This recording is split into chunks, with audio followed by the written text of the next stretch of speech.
বাংলাদেশে হিংসাত্মক ঘটনার প্রতিবাদে ইউনিসের কুশপুতলিকা পোড়ালো এবিভিপি। গত কিছুদিন পূর্বে বাংলাদেশে দীপু দাস নামে এক হিন্দু যুবককে জিহাদিরা নির্মমভাবে হত্যা করে। পাশাপাশি প্রতিনিয়ত ভারত বিরোধী বিভিন্ন বক্তব্য তুলে ধরা হচ্ছে। এর তীব্র প্রতিবাদে বুধবার অখিল ভারতীয় বিদ্যার্থী পরিষদের পিলাক জেলার কার্যকর্তারা একটি বিক্ষোভ মিছিলের আয়োজন করে এবং বাংলাদেশের অন্তর্বর্তী সরকারের বিরুদ্ধে সোচ্চার হন। পাশাপাশি মোহাম্মদ ইউনিসের কুশপুতলিকা দাহ করে এই ঘটনার বিরুদ্ধে তীব্র প্রতিবাদ জানানো হয়। নমস্কার, আপনারা সকলে অবগত আছেন বিগত কিছুদিন আগে বাংলাদেশে দীপু দাস নামে একটি হিন্দু ছেলে নৃশংস নির্মমভাবে হত্যা করা হয়েছিল।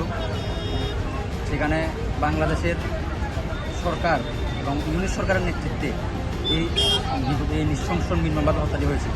তাই আজ আমরা এবিভিপি পিলাক জেলার পক্ষ থেকে এই নৃশংস নির্মম ঘটনাটি বাংলাদেশ সরকারকে তীব্র ধিক্কার জানাই। রিপোর্ট সুবার্তা।